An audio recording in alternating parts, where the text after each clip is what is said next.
All right, welcome back. Mbote. Nusiemi Bana Congo, Bana Zambia. I'm Nabi Kefas.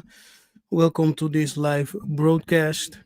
For those who joined us before, we were experiencing some technical problems at a different platform, so we had to jump to this platform. Okay, so let people know we're here,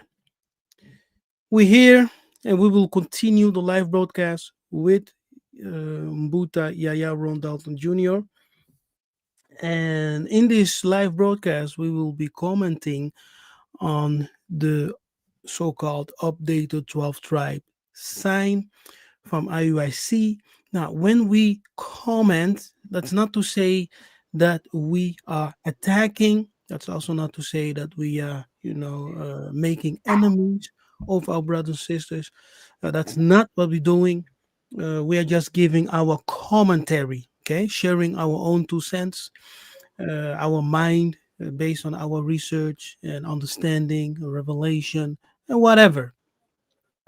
Okay, so we are not attacking Bishop Nathaniel. We're not attacking IUIC. We're just giving our commentary. Okay, now I wanted to put this disclaimer out there so everybody understands. What you see on your screen is the 12th tribe beyond the rivers of Cush. Now, that goes, of course, to the book of Zephaniah 3, verse 10, right? That tells us that the 12 tribes or the Israelites are beyond the rivers of Cush. What does it mean? What's the understanding of that verse? I have done multiple videos where I broke down and taught from a Bantu, Bukongo mind and perception, right? There are still some people, even in Africa, who still believe that the so-called state of Israel today, the land of Palestine, that is the true Israel. There are a lot of people, even Bantu, who adopted this belief and they're teaching it. Um, but, however, we must ask ourselves one key question. Where is the land of Canaan? Who are the Canaanites today? Yes, and where are they? People cannot just disappear from the face of the earth. People leave a trail, right? People leave something behind and people disperse. They can disperse, but there will always be a trace of the original people in the land. So where are the Canaanites in Middle East? Okay, where are they? Did they just disappear? Hmm? So we need to know because retracing the Canaanites will reveal unto us where the biblical Israelites were supposed to be. It will reveal the land, right? So where is the land of Canaan? That's a big question. Nobody is talking about it. Ron did a whole teaching on it, right? And I know Bantu teachers like Kosi Kiakesa, and Nabi Kiakesa, Kosi Tsimba Malongo. Many have done videos and teachings, even though it's in French. But they know who the Canaanites are, and they are not in the Middle East. Sorry, brothers. The Middle East is not the promised land. There's nothing promised about that land. Okay, the only thing promised about that land is the Balfour Declaration that gave the Ashkenazi, right, the Zionists, a piece of land, and now they're fighting everyone. They are ready to fight the whole world. You understand? Now, we are discussing. Yaron is back. He's with us. Mbote. You okay? Yes. Okay. So we gave our commentary on this present chart, right?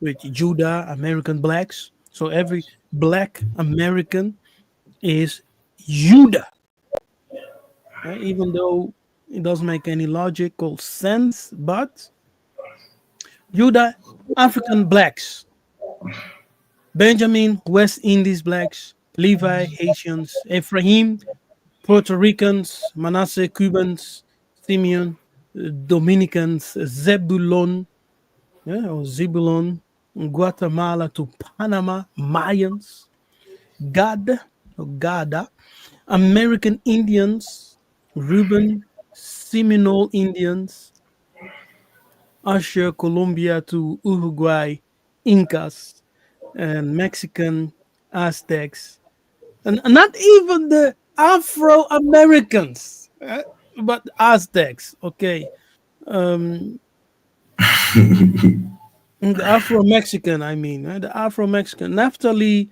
Argentina, and Chile. Argentina, okay, and Chile. Are those the European descendants or African slaves who were brought to Argentina? That's my question. And so there's a lot of question marks behind these 12 tribe charts. Now we're gonna look at a video and listen to the explanation why they felt the necessity to update the chart. And If you have been following me and my brothers, yeah, the Bantu teachers, you know that we do not believe in the chart. It's nonsense. It's actually an insult to your intelligence.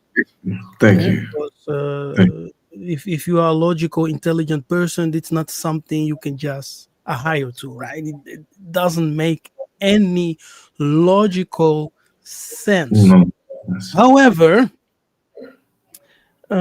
we Bantu people, we know who we are in Africa. Okay, no one can tell me or my any African Bantu brothers that we are just Hamites, pagans, we didn't know God, etc. That's the narrative of the Kadian Pemba missionaries who came with a mission. Yes, to enslave so that the masters, Catholic Church, and the European kings could steal the wealth of the land.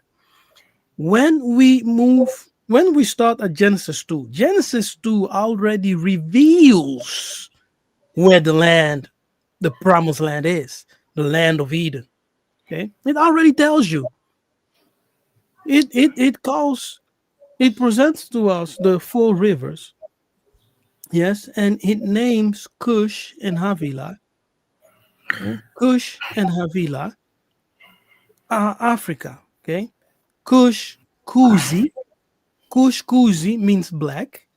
Yes, Kosi, because it's phonetically it's all the same. And Kosi means king. So there in Genesis 2, we are already informed that the ancient kings are the black Africans in Africa.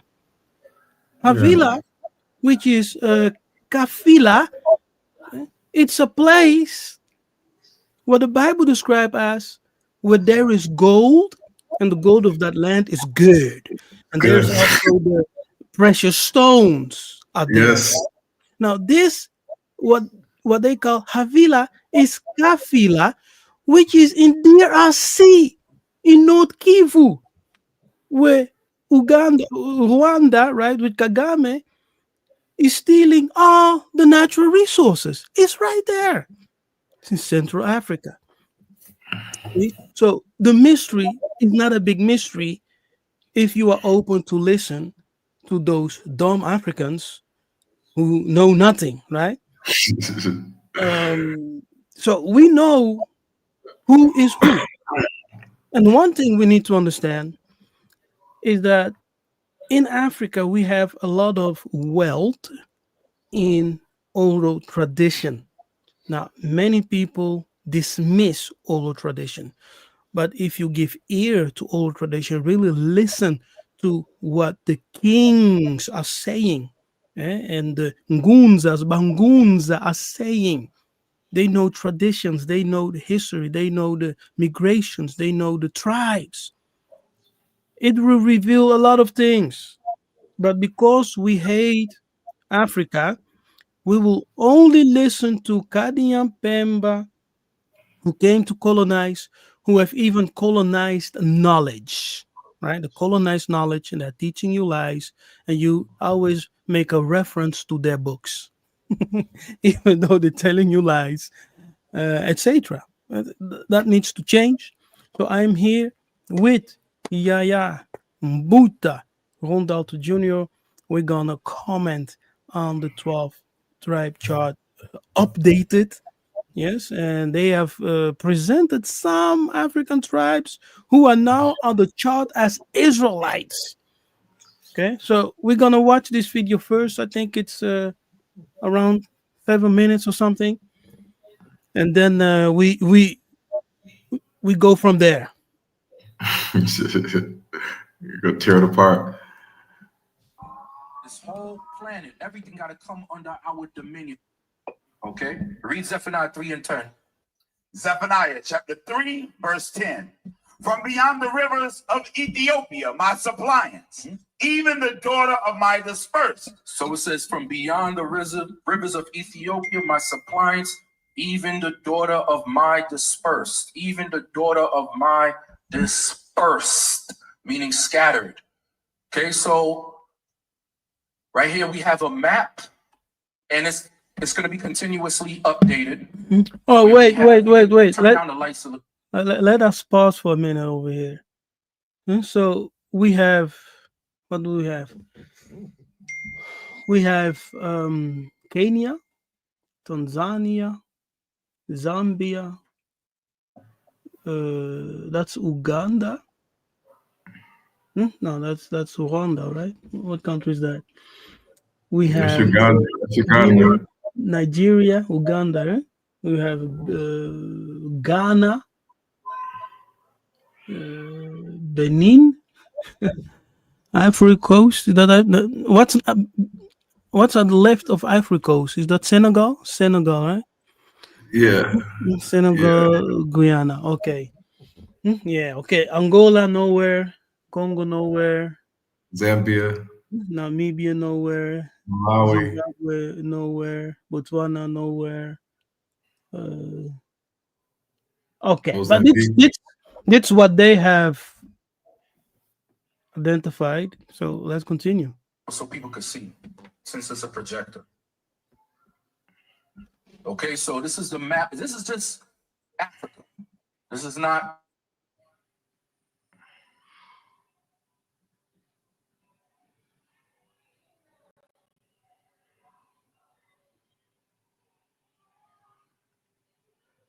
The audio went out. The audio went out. Okay. Oh yeah, it's back. These are where we have. Okay, so this is the map. This is just Africa. This is not other places. This is just Africa, right? This is to show you, brothers, the job that we have to do. Let me stand on this side so I'm not blocking nobody. Okay, so we have the schools, the ones that are blinking. These right here, these are where we have Iuic schools. Am I correct, Captain Lemuel? All right, these are where we have current schools. Okay, current physical buildings. And in the pins are the tribes. So we have, and this is not even all the tribes, because you have hundreds and hundreds of millions of Bantu tribes. Then you have the Nilotes that mixed in with us on their mother's side, okay, who are Israelites. But I just want to show you the severity of it. Okay, let's click on some. Okay, right there in Sudan. Okay, we read about Pathros, Sudan, all right, also known as Soyuda. Okay, give me another one. Give me a one in Mali. Okay, you have the Mandi, all right, in Ghana, Mali, Judah, Benjamin, and Levi. Go down to Kenya. Hey, by the way, yeah, Ron, if you want me to pause at any moment, just let me know. Eh? No, no, yes, yes, yes, yes, yes. All right, look at how they have a North Sudan is highlighted. What Israelite tribes are in North Sudan? Like, come on, guys. What Bantu tribes are in North Sudan, the home of the Arabs, that they are claiming that there is a tribe there because they have the Wait, little not even South Sudan, but North Sudan. North Sudan, North Sudan, and this is the crazy thing that they have on you'll see it later. They have indigenous North Africans are the tribe of Judah. Indigenous North Africans. You know what that means? They're talking about the descendants of Put that've been there. They've been there since beginning. Since like a lot of the Sahel tribes that are in Chad and Niger, they will tell you. They said we came from Libya, like the Tubu, Toubou. I know a brother right now. I could call him up. He said, "Ron, we are the indigenous people of Libya, Put, and we migrated to Chad. They will, and their DNA is R1B V88, same as the Houses, same as the Fulani, same as the Tuaregs, same as the Tubu, and a lot of the Sahel black Muslims in that region. Yes, they don't have E1V1A, but yet the 12 tribes chart you'll see is saying that the Houses are the Israelites, North Sudanese are the Israelites. Come on, guys. Like, what kind of research is this? They have schools teaching this. Yeah.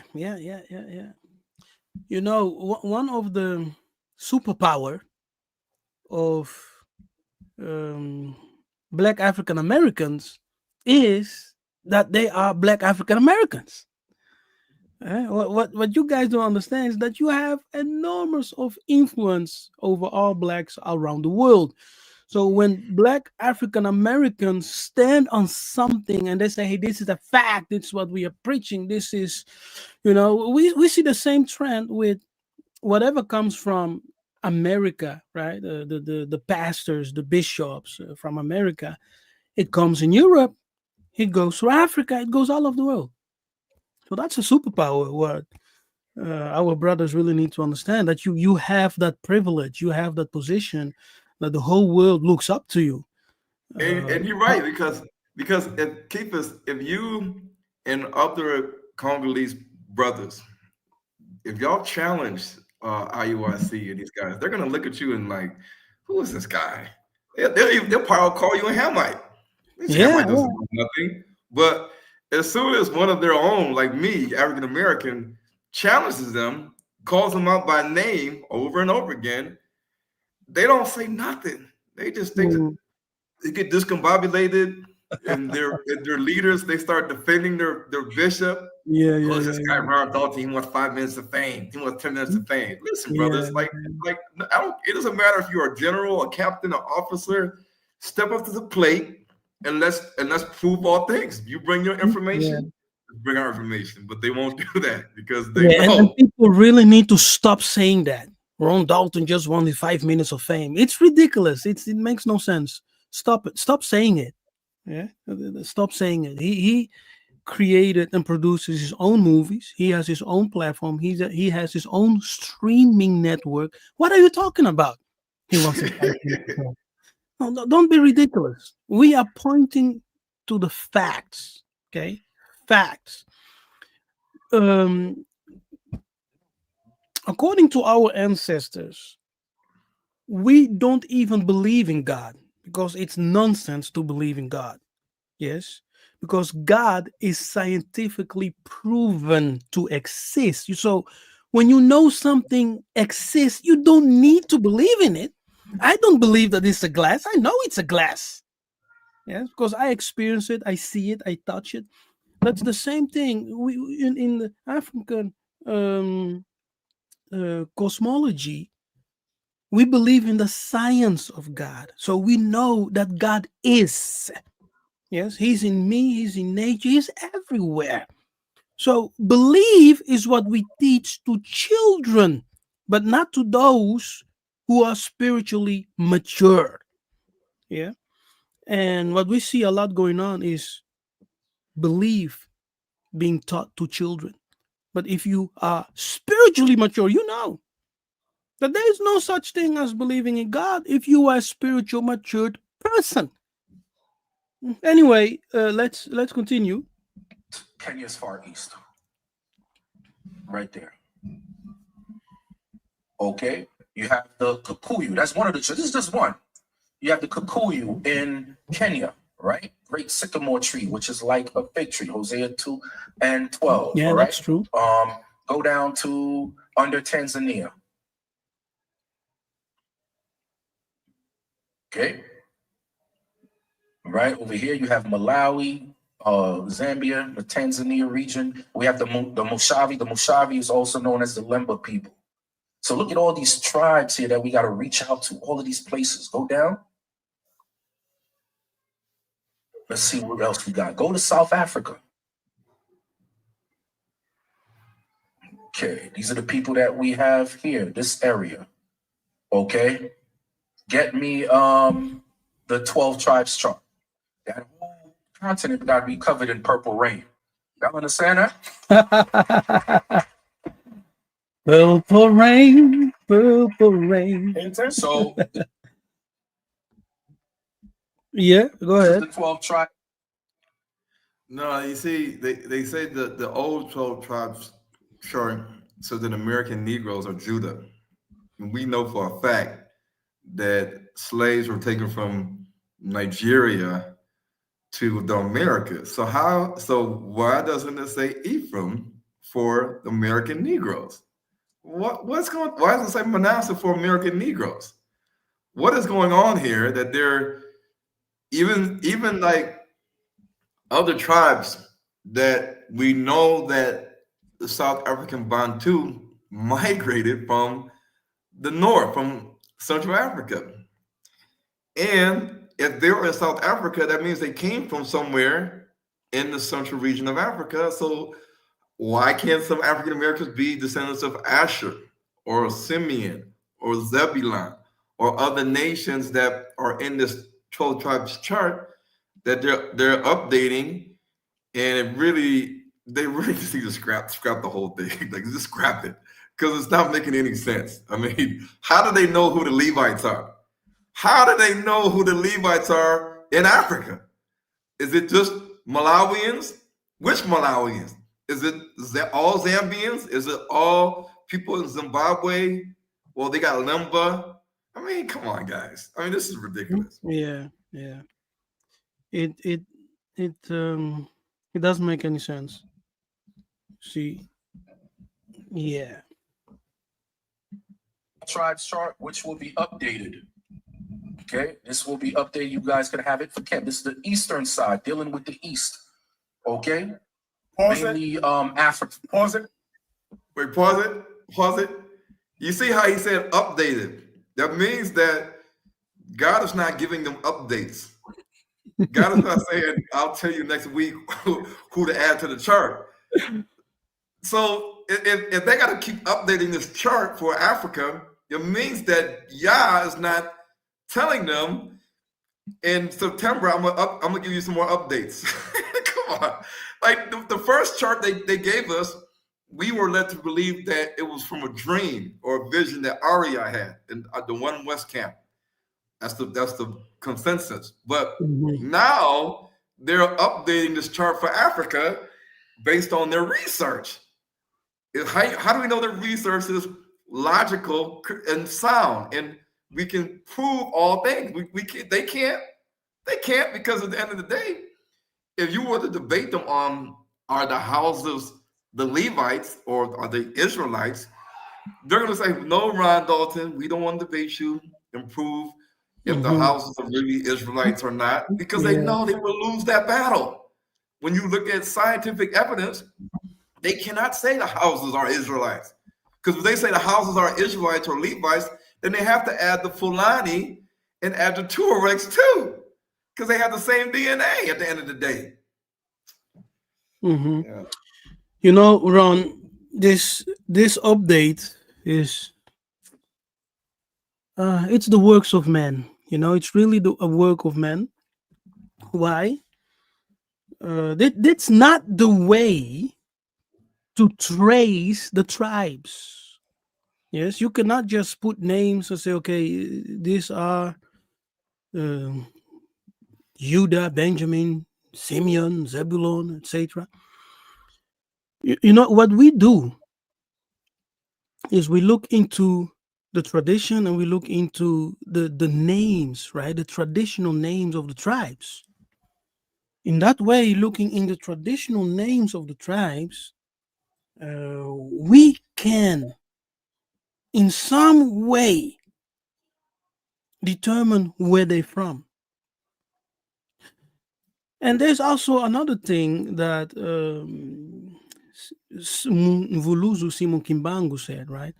Vuluzu Simon Kimbangu said that when the Black Messiah will return, the manifest Black Messiah, that is when the Levites will be identified for 100%. We will know. But to put charts like this is deceptive. It's very deceptive. We as a people, okay, so in the past, right? In the past, the Bantu tribes traditionally they really married among themselves, right? So the Zulu married among Zulu, Shona among Shona, the Bakongo among Bakongo, the Yombe amongst Bayombe, the Bahunda amongst Bahunde, traditionally, because that was the tradition. When the European came, they caused a disruption through colonization, through slavery, and through introducing the Christian faiths and European socialist systems. Yeah, because now they were telling the Bakongo, oh, you don't need to marry a Bakongo, you can marry any other people because you are in Christ. You are in Jesus now. So the tribes, those who became Christians, started to marry outside of their tribes, right? We started sinning, basically. So we started marrying outside of our tribes. Now, how can you then, if we know that, group one people and say all of them in Tanzania, they are Zebulon, and the Vasamba or any other tribe in Tanzania? We have Zebulon, you know, all over Africa. All these tribes that you see here mentioned, they are all over Africa.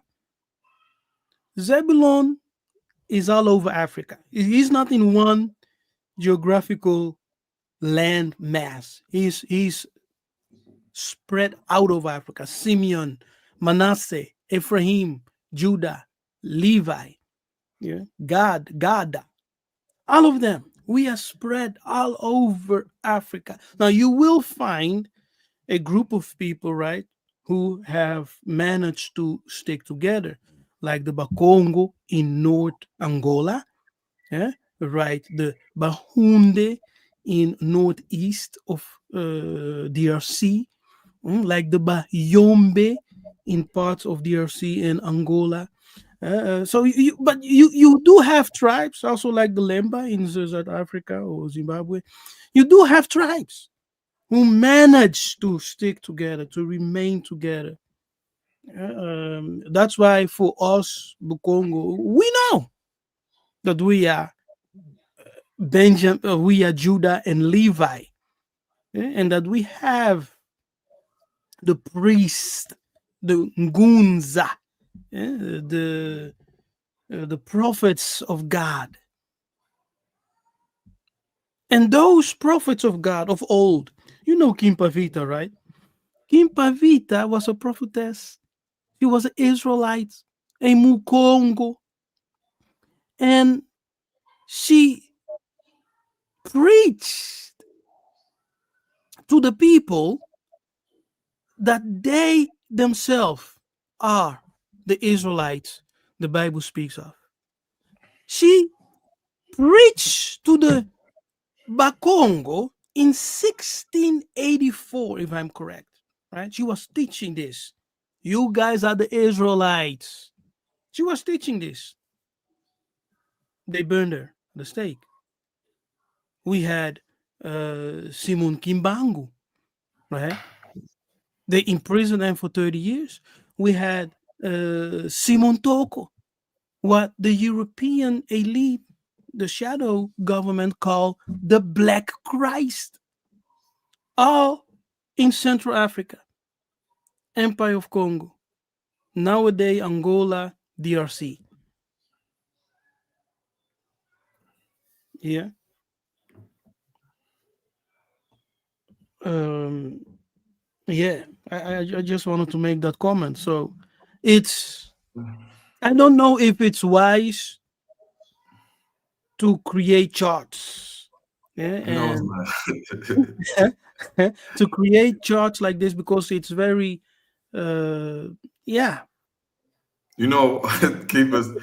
If you look at Judah at the top, it says Sudanese, comma, Liberians. So Sudanese means, what does that mean? Are the Masalit and the Fur tribe, Fur, like Darfur, is the Fur tribe and the Masalit tribe. They have E1B1B. Are they the Israelites? Are the Black Arabs? There's a lot of different clans of Black Arabs in Sudan. Are they the Israelites? Are the South Sudanese? Are they the Israelites? They don't give any breakdown or explanation. They just say yeah, Sudanese, yeah, Judah. yeah. That's a good point. Give us the breakdown They can't do it. that they are who you say or you claim they are. Give us the breakdown. And indigenous means always having lived there. Mm-hmm. Indigenous means always having lived there. Didn't the Puttites live in Libya before the Israelites even existed? So who is going to tell you that indigenous Negroes of North Africa, what are they talking about? The Puttites and the Egyptians always existed in Northern Africa. So who are the original indigenous so-called Negroes that are the tribe of Judah? They're not giving you any tribal names, nothing. They just do like a blanket statement like they did from, what did they say, from Colombia to Uruguay in the first 12 tribes chart. I forgot what tribe that is. From Colombia to Uruguay is all one tribe in the old chart. And Argentina and Chile is another tribe. So they're doing the same thing here. Morocco, Algeria, Libya, Tunisia, Egypt, Judah. Yeah, No Ephraim, breakdown. the Home, Ephraim, Yoruba, Manasseh, the Cochin Jews in India, Levi, Hausa, Malawi, Zambia, Lemba, Sidis, Falasha, Ethiopia. Simeon is the Zulu. I don't know about that, but yeah, and the Luya of Kenya. I don't know about that. So they need to present some facts, right? Let's say oral tradition from those Zulus, from those Luya, Baluya, and the Bana, the Amazulu. Uh, yeah, let us know if you are Amazulu here, if you are from the Zulu tribe in South Africa. Yeah, are you from the tribe of Simeon? If you have that knowledge, what tradition do you have, my Zulu brothers and sisters? What traditions do you have in your oral history, as it is told by the Bankoko and the Bakoko, that will connect you to Simeon, right? To Simeon, the tribe of Simeon. If you know, let us know. I'm curious. Yeah. Shall we continue? So we have two, one for the Western Hemisphere and one for the Eastern, because when we had them together, it was just too many locations, too many tribes. South America, Central America, Pacific Islands, it was just too many. So Deacon Isaac said, let's separate it with Eastern and Western. So this is the Eastern. He did both, but today I'm just showing you this. Play on. That's right. So you have Judah, got the Igbo of Nigeria, the Ashanti, Sudanese Liberians. All right. You have the Sidis, you have the Abayudaya of Uganda. Okay, you have the Philistines, right? They hold claim. Amalek wants to call them them damn devils. Wait, by the way, let it be clear that our position is that the original Israelite the Bible speaks of have always been in Africa, and that they are dispersed all over Africa and scattered outside of Africa, right? To the east, west, and north. That's our position. We also understand that the Bible says in the last days, Ephraim will be a multitude. Now, Ephraim is also used to refer to Israel, right? The Israelites. Ephraim will be a multitude. So we know in the last days that the Bantus will populate almost the whole of Africa. We see it already. Yeah. The biggest population in Africa are the Bantus. Africa is ours. But we are also the people who are suffering the most in Africa. Yes. How crazy is that? And fake Jews in Israel, they think they're Judah, Benjamin, and Levi when they're not. And they're saying the Philistines is damn devils. Okay? So you have the Benjamin, you have the Fan, the Benin, the Gogodola of Papua New Guinea. They hold claim to Benjamin, but this is the updated 12 tribes chart. Right? You have the Yoruba of Nigeria. Okay? They're Ephraim, Benai Ephraim. Okay, you have the Dalits of India, Ephraim. You have the Koshan Jews, which fall under Manasseh.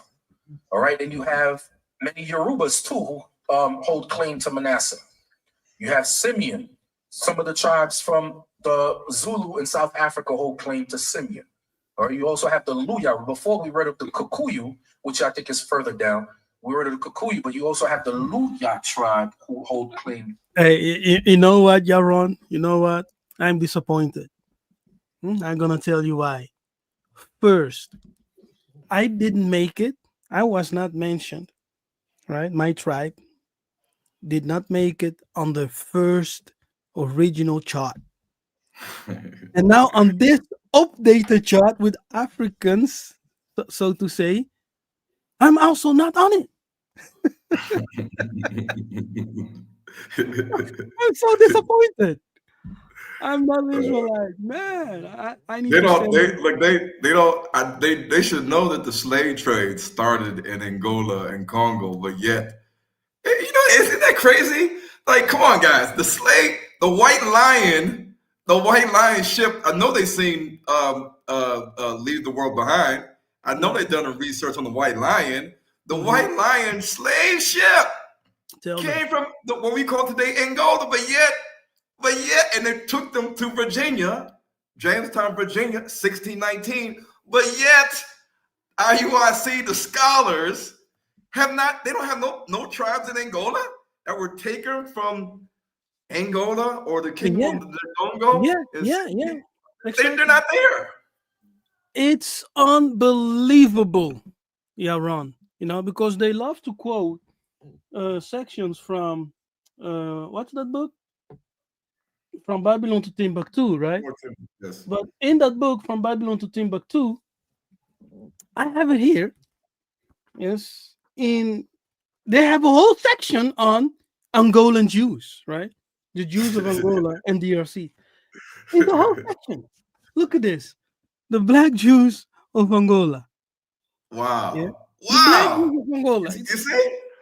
You see? This is on purpose. On purpose. So how am I not on it? I don't understand it. It's a conspiracy. They left out the DRC and Angola. Why would they do that now? Come on now, Why? guys. Unbelievable. Yeah, let's finish this up so we can move on. A lot of this confined in their customs, most of their oral laws, oral tradition that's been passed down to them. That's how we know they're Israel. And they're still suffering Deuteronomy 28th chapter. Okay. Just recently, we found out when Captain Jan did his diligent research and found out that there was a specific tribe in Kenya taken to Haiti as slaves and Dominican Republic. Right? He did that research.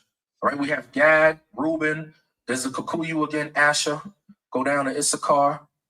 You have another particular tribe who hold claim to Issachar in Kenya. And when you get to that, because we hear Issachar, we just think Mexico. But it was, remember, where they came from. The migration was vast. Okay? Then you have Naphtali there. All right? All praises to the Most High. Give the Most High a hand for this, man. So the brothers and sisters in Basoto, and the Chaga, do you know how the Chaga call the Most High? The Chaga people in Tanzania, they call the Most High Ruwa, right? Ruwa is phonetically the same with Loa. And the Chaga Lua is not only a name for God, but also for the sun. It also refers to the S-U-N, the sun, which is the exact same with the creator, who's called Loa among the Bakongo. The R and L are interchangeable. The O and the U are also interchangeable. So Rua, Loa are the same. It's the exact same. That's how we know that we are one people. We know who came from where. And it's a fact that the Kikongo language, many Congo scholars and researchers have written books to prove. Pastor Mello has written a book, The Most Intelligent Language on the Planet, which is Kikongo. Professor Kimoya has a book. I have a book also here. Yes, very powerful book. Yeah, Professor Kimoya, if you're watching, Matondo Mingi. Yeah, powerful book. Yes. We have the king in DRC, one of the kings in DRC, who is from the tribe of biblical Judah, right? He's a Mukongo from my tribe, King Tuzolana. We did a breakdown. We talked about the ark with Yaron. Yes, the king said it very clear. The Congo people, we had the ark of the covenant. We had it in our possession. It was a mystical object, right? When we lost it, that's when the European came. Okay, that's when they came. Because you really need to understand something. If we are who we say we are, God was on our side. Not that God has sides, okay, but we are favored by the Most High. How is it possible that with the favor of the Most High, with all the blessings of the Most High, that those Europeans who were uncivilized, who had no manners, yes, violent people, who are not even physically stronger than us, were able to enslave us? Really? Man, in Congo, right? In Congo, you used to have people who were skinny, right? Really skinny. But when they give you a fist, man, they knock you out in one hit. Why? Because they had something that we Congo call mystic power. They were born with powers. Even though they were they looked skinny, they had a numbers of mystic force in their body. My great grandfather was one of them. My great grandfather was a short guy, skinny, but he used to fight with buffaloes and knock them down with his bare fists. So how is it possible that Mundele Kadiampemba came into the domain of the lions and the leopards, right? And were able just to enslave us so easily? The king answered the question. He said, hey, listen, when we accepted the Mundele, accepted whatever they were bringing us good news, the Most High turned his back. Yes, the glory left, and he surrendered us to our enemies. Now, the king is just one of the many. Most things in Congo are hidden. People don't want to talk about Congo. Yes, when I say talk about Congo, I mean the spiritual truths and history and reality, right? So they will avoid Congo. Why? Congo holds the key. The devil doesn't want you to understand this. So the revelation of the Holy Spirit must really come upon you to understand that Congo is the key. Yes. When you understand Congo, everything will fall in the right places. You will understand a lot of things. The Most High will open your understanding to see even more. Yeah. Scripture says he gives wisdom to the wise. Now, if you are wise, use wisdom, right? And the Most High will increase it. He gives wisdom to the wise. But if we are arrogant and we say, we know everything, we possess the 100% truth. Ron Dalton Jr., crap, don't listen to him. Nabi Kefas, Hamites, throw him in the garbage can. Brothers and sisters, where are we going? That's why I always say, we are not defending dogmas. We are not defending camp doctrines. We are not defending, theological discussions. No. We are for the truth. Yeah. We are for the truth. And the Bible says only the truth will really set us free.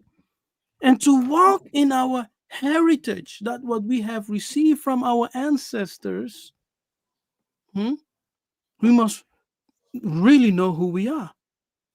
We must really understand our identity. Only when we truly understand our identity, that's when we can walk, really embrace our heritage. Many of us came into this awakening. The first thing you realize as the Spirit revealed it to you, because that's phase one, you realize, hey, we are the Israelite the Bible speaks of. So some people stay there. Others, they continue the search.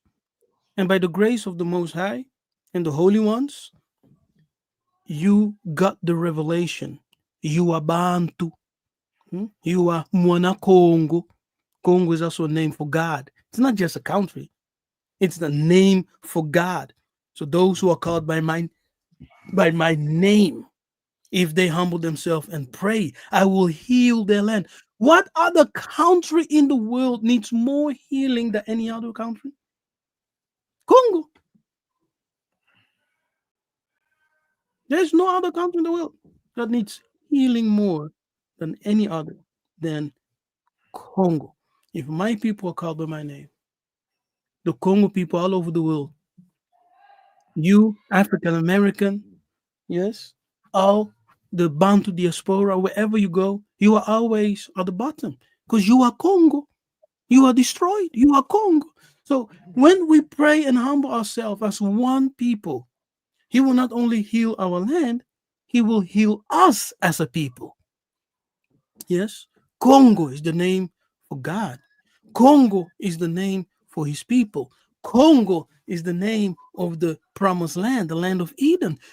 Congo is the tradition of our ancestors. Congo is the language of heaven, the language of God. And that language, Kikongo, the language of God, gave birth to all the Bantu dialects today.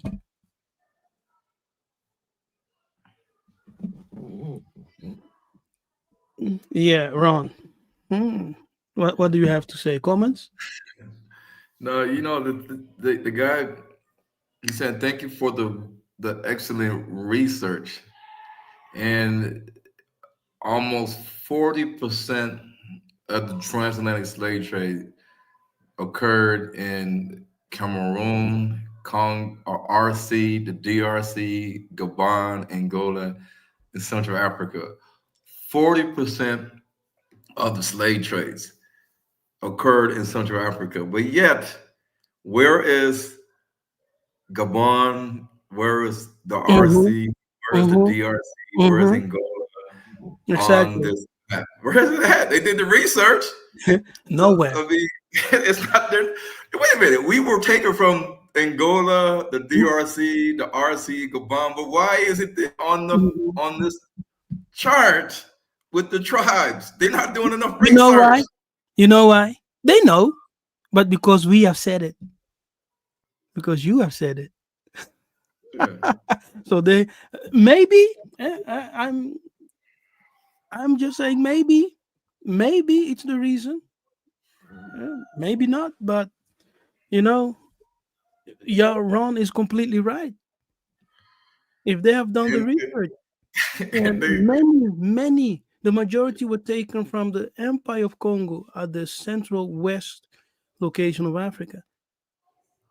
Why is and the Congo Bible, not there? and the Bible mentions lions in the forest in Jeremiah 5:6 and Micah, I think it's 3:8. And it has a Hebrew word Ari and Yar for forest. And you're like, wait a minute, lions in the forest? Where are there forests in Israel, and where are the lions at? They're not there because they never were there. They're still in Africa, exactly where the Bible says it should be. The other day, I was at a piece of land in South Africa, and this white guy he had ostriches running around on his land, donkeys and ostriches. And I said, ostriches in the Bible. It's in the Bible, Mm-hmm. but there's no ostriches in Israel. So how in the world is the word ostrich and lions and leopards, all these animals, hyenas are in the Bible, in the Torah, and it's not in Israel. Like, guys, come on now. And these are the same guys that teach in Africa that the real Holy Land, the land of milk and honey, it's not here. You guys, you're not standing on the land of milk and honey in the promised land. The promised land is up there in the desert where all the war is happening right now. That's what they have to teach all the people in Africa. All the schools they have, when Africans in Uganda and Nigeria and say, where is the promised land, the land of milk and honey? The glory of all the lands. The Bible says the glory of all the lands. And you raise your hand, and it's like Jesus says, well, according to the Bible, it's there in the Middle East, in Israel, not here. Mm-hmm. It's out there. What kind of logical sense does that make? You're in the Congo, you're in Uganda, looking at all the lush arable land vegetations and fruit and food and livestock and all the rain from the heavens and the water from the springs from below. And then you go to Israel, you see the desert, and you say, wait a minute, I'm from Central Africa. I know that this place is like a Garden of Eden, but yeah, you mean to tell me that the Most High searched the whole world and he picked this land up here, this desert, and said it's the glory of all the lands, and this is what you're teaching us in Africa? that we don't live in the promised land. We don't live in the land of milk and honey. When we got milk here, we got honey here. Oh man, I don't know. Yeah, you know, when the colonizers came, right, and when King Leopold from Belgium wanted to enrich themselves by stealing and robbing the resources of DRC, of Belgian Congo back then. He told the priest to really teach a message of deception, right? And he said, teach them that to be rich doesn't profit you. Yeah, that you need to be poor to enter into heaven, because those who are rich, it becomes very difficult for them. It's easier for a camel to go through the eye of a needle, right? Really? Okay, anyway, by doing so, they took the mind and attention from the Congo people, the Bantu people, away from the natural resources, right? From away from the own land. So the strategy was make the Bantu Africans not to love their land, but to focus on heaven, so that we can steal everything, all the wealth that is in the land. The teachings of the Hebrew Israelite today is basically the same. The only difference is they're telling Africans today, don't mind Africa. You just disperse, scattered, you're in exile, because you will return to the true land of God, Israel. It's the same thing. It's the exact same message in a different different delivery, but it's the same. We must understand, all Bantu people, you need to understand Africa is the land of God. Yeah, we like we said at the beginning, even in Genesis chapter 2, we are already informed where the land of gold, where the land of precious stones are, yeah, where the rivers flow. Kush, which can be Kuzi in Kikongo, which is Kuzi in Kikongo, which means black. Kuzi can also be phonetically pronounced as Kozi, which means king. So we know that the original king is a black man from Africa. We were kings before Mundele Kadian Pemba ever existed.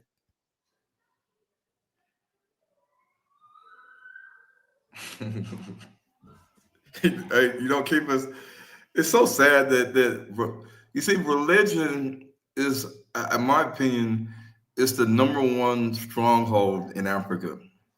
And I went to the Rhema Church. It's a white, rounded church, a large mega church in South Africa, very big.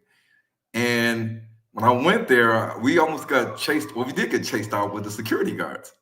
And Rhema is one of the largest churches in South Africa, and they just recruited the 2819 church in Atlanta. The pastor is Philip Anthony Mitchell. It's the fastest, largest growing church in America right now in Atlanta, the 2819 church. They also have a guy named Preston Perry who's coming to speak at the Rhema Church in South Africa. But in this church, you see a lot of black people, but they're not teaching Black Christ or Black Israelites or you are in the promised land. They're going to be teaching the same thing we've been taught since the missionaries came 400 years ago. And it's like, come on, guys. Like they know the tactics to preach prosperity, to sing and clap, have the nice music and the drums and the audio and the worship. And people like that. They look at America, they see BB and CC Winans, Fred Hammond, T.D. Jakes, all these gospel singers, Kirk Franklin, and they love to have the American gospel singers and pastors come to the churches in Africa so they can do the same thing and mesmerize us, but not teach us anything that has to do with end times prophecy and why we are in this predicament anyway. Why are we in this predicament in Africa, in South Africa, and I'm here in South Africa, and all I see is the Russians, the Chinese, the Indians, the Pakistanis, the Jews, the Europeans. They're dominating. They're dominating. They're on top. We're on the bottom, scraping just to get by, and they're living their best life. And they're going to church praising the same white Jesus that black people are praising, but yet all these immigrants, whether the Somalians or yes, they're coming here, the Russians, the Chinese, the Pakistani, the Afghanistani, the Arabs, they're all coming here with their own gods, and they're dominating. They got their foots on our neck, and they're on top constantly, year after year after year after year after year after year after year. And we don't think to ourselves, like, what is going on here? We got all the heat. We got all the heat for the Zimbabweans. We got the heat for the Malawians, the Mozambique. We got all the heat for the Nigerians and the Congolese and the Angolans. We got all the heat for everybody that looks like us, but we have no heat for our oppressors that are using all types of tactics to control and dominate us. It's crazy. Yeah. It's right. Religious teaching is one of them. Yeah, religious teaching has destroyed the African Bantu mind. Okay, it had really mesmerized us to believe in all kinds of destructive philosophy that has served us no good at all. What you see on the screen now, it is a old synagogue in Israel, right? It's an old synagogue in Israel. And in that synagogue, there was a outline of the borders of DRC. Now, some will say, ridiculous. What does that prove? It's just interesting to have this in a synagogue in Israel, an old temple, right? With the outline of DRC. So many people say it appeared just one of these days, just appeared like that. Because it wasn't like that. It just appeared. And Congo people, Congo Christians go there and they are very happy. You see them showing the flag, right? You see them kneeling and thanking God. Congo, yo vraiment, Ozambo Kanzamba Pona. Congo, you are the land God has chosen. So the Congo people, they know who they are. The only thing that has destroyed them is religion. Religion that has destroyed them because they know that they are special people. But the Christian theology, Christian faith is so deep in the bones. Mawa. Okay, Ron. To finish it off, right? Because we know that the tribes have always been in Africa. They have never been outside of Africa. Africa is the place of origin, the place of Genesis. Yes, Africa is also the place that we dispersed. Yes, we are dispersed within Africa and we are scattered outside of Africa. In the beginning of their video, they made a comment. They actually made a quotation from Zephaniah 3:10. From beyond the rivers of Cush, my suppliant will bring me an offering. Now, question is how to understand that scripture. How to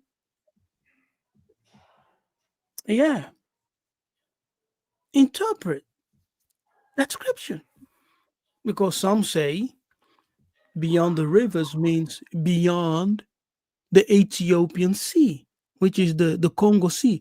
As you see at the look at this on the left side, Mer de Congo. Now, this same Mer de Congo, which means the Sea of Congo, was called the Ethiopic Ocean in past times, in ancient times, right?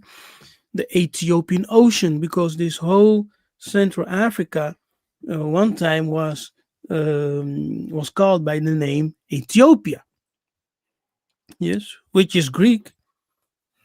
The Hebrew equivalent is Cush, Kuzi, Kozi, which means king. The kings. We have always been the kings. We have always been the one who was set to represent the Most High on the earth. Mhm. We Israelites, listen careful to what I say now.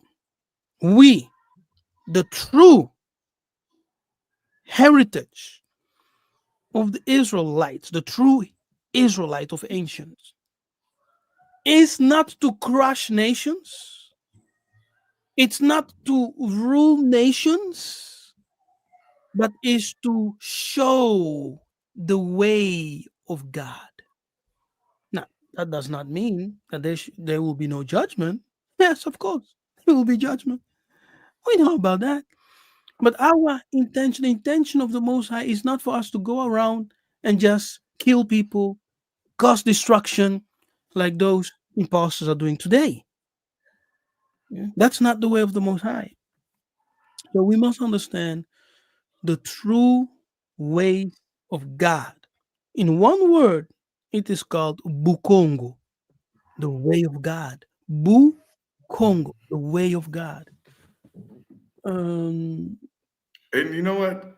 Keep us like looking at because I studied these maps and the word Anzicans and how the Portuguese they came up with words that corresponded to like the Congo kingdoms or family lineage like the Bateke people or Teke.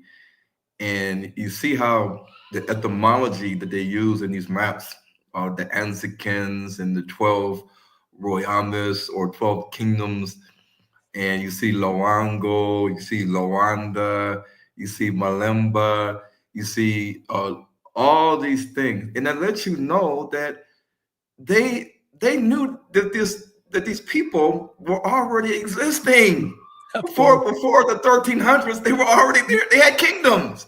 They had 12 kingdoms. That means that going back how long in time, centuries before the white man got to Central Africa, they were already having kingdoms. Yeah. So that's why they have these maps and they have all these words on here. You're looking at all these words. It's like they knew this thing. They knew this before we can even talk about the Ghana Empire, the Mali Empire, the Songhai Empire, all these empires. No, they understood clearly that even if you talk about the Kingdom of Meroe and the Solomonic dynasty in Ethiopia, they understand that in Central Africa there were kingdoms, and a kingdom has a king, and the king has a succession line of kings that come after him.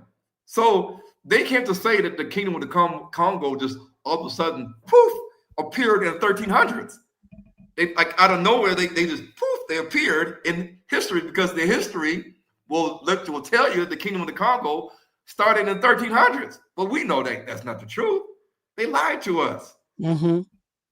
So you got to ask yourself, why are they lying about the history of this kingdom, 12 kingdoms with a Mani Congo that existed for centuries and millennia?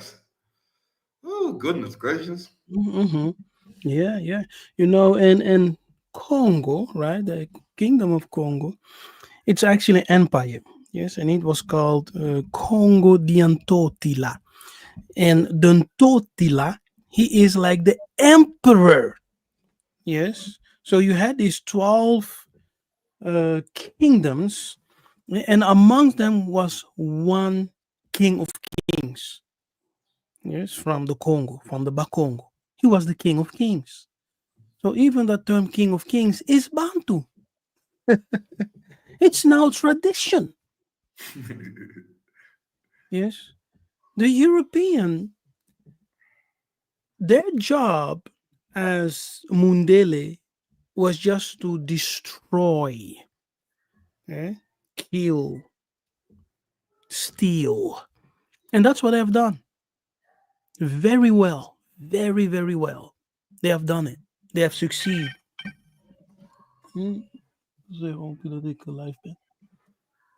Yeah, but now it's our time for restoration.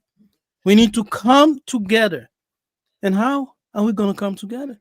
By embracing our oral traditions that tell us the truth. I'm not talking about witchcraft, I'm talking about the truth of God. Yes, the holy traditions. And by embracing each other. Yes, those who are in the diaspora, those who are in the continent need to come together as one people. No one should say we are greater than the other. No, we are one people. We have been bitten by the same snake. Okay, and we need to trust the Spirit of God, the Ruach, the Holy Spirit, the Spirit of the Holy Ones that guides us, that gives us revelation, understanding. I was listening to a teaching the other day, and this elder said, if you have the Ruach, you need deliverance. I was shocked. I was like, what? If you have the Ruach, you need deliverance? What is this all about? Now, I do believe in the Holy Spirit. Okay. I believe that we have the Spirit of God, and it's only through the Spirit of truth that we can truly understand those things who have been hidden for so long that the Most High is revealing. Yes. I will also never curse the name Jesus, because it doesn't make any sense for me to curse the name Jesus. We need to have the understanding that the name Jesus is not the true name, right, of Kuswa. We know that. But just think for me for a moment, brothers and sisters. When you were praying to God to reveal you the truth, to guide you into the truth, were you not praying the name of Jesus? Were you not praying in the name of Jesus? And then you shift to your Yeshua, your Hoshua, your Hawashai, and whatever. The Most High know who we are. If my children grew up, if my children were kidnapped, listen, if my children were kidnapped, right? And some other guy took them and they raised them and they told them, your father's name is Kees. Your father's name is Kees. It's a Dutch name, Jan Kees. Your father's name is Jan Kees. In their mind, they will just know, oh, my father's name is Jan Kees. The day that I meet them, they will call me Jan Kees. Hey, Jan Kees, Papa Jan Kees. Hey. Because of the fact that they're calling me Jan Kees, does that mean that I will not love them? I will not support them? I will not save them? I will not provide for them or, restore the relationship? No. I will. I will take them and begin to reveal unto them the lies and to present the truth. It's the same thing. You understand? Yeah. Another question, Yaron, before we go. Yes. You have done, you have actually produced a movie. You have written books, right?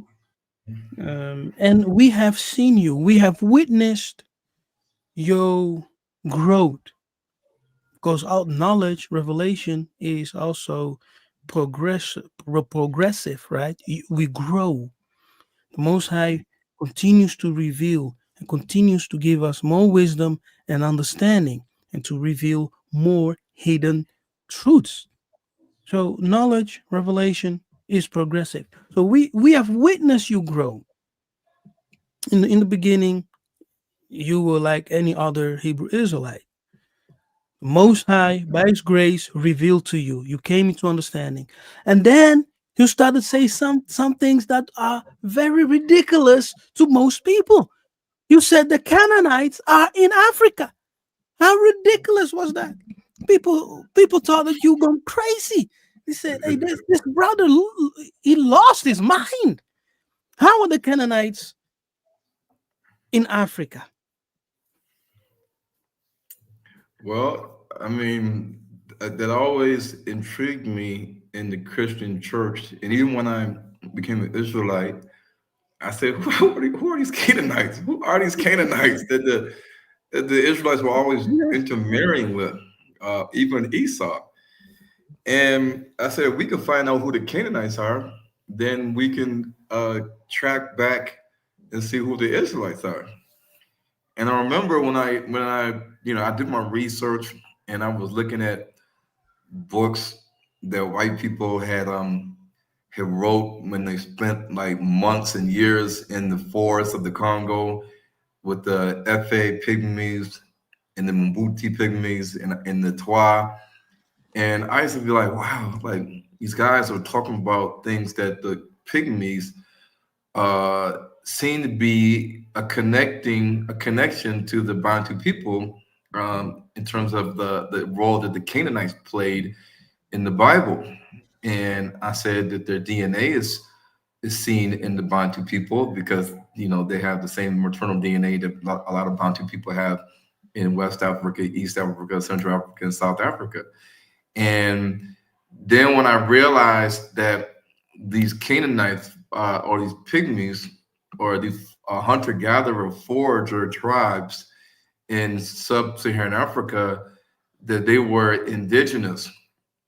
And all the tribes that I met here in South Africa, whether they're from Malawi or Zimbabwe or Rwanda or Angola or Congo, even Zimbabwe, even South Africa and Mozambique, they used to all say when we got here, the little people were already here. And I said, what did you call them? And they gave them various names that would mean short people, dwarfs, pygmies, south, like the direction south. And in the Swahili, in the Hebrew, the word kana means to subdue or to be humble or to be brought low, and or kind of be conquered or be like in the servitude stance. But in addition to that, in Swahili, the word kana also means diminutive or unusually small. So if you look at the Kikongo language and the Swahili language, there's a lot of Hebrew elements in it. I would say more is in the Kikongo, and then second is Swahili. And whether we're talking about Swahili or Abagusi, they're still similar in the meaning that kana means diminutive or extremely small, like a child, like like a little child or a little man or something that's small. Or if you have a baby and the baby's born and it's abnormally or unusually small, they will use the word kana to kind of like as a description. And then when I came to South Africa and I was with a Basotho man, and I said of the Khoisan here in South Africa, he said, who are the Canaanites? And I said, what'd you just say? And he said the Canaanites, right? The biblical Canaanites. He said, yes, they're here. I said, who are they? And he said, turn around. And I turned around and looked. It was in a restaurant, and he said, that's one of the descendants of the Canaanites right there. And Oh, I said, wait, what? Ron. So the Canaanites are not in Palestine. No, they're not. There are no Canaanites being killed there by the Israelis. No, they're not. No, they're not. And Just so, to be sure. yeah, so he said, they go by different names like Abatwa, Barwa, Barsawa, Borwa. And in different dialects like Venda and Basotho and Pedi and Swana and Zulu, there's different ways to pronounce it. But I asked the brother that was Venda, and I said, "How do you say south in your language?" And he said it, and it comes from the root word that's used to also describe the Khoisan people. And it's a known fact that Benjamin means son of the south, and Benjamin was the only child born to Jacob and I think Rachel in the land of Canaan. And so when you look at Benjamin or Benjamin, Yamin means south, Ben means son of. And when you look at the old Arabs, and some people say the old Torah, they believe that Canaan was synonymous with Yam, Y-A-M, and that the land of Yam was also the land of Canaan.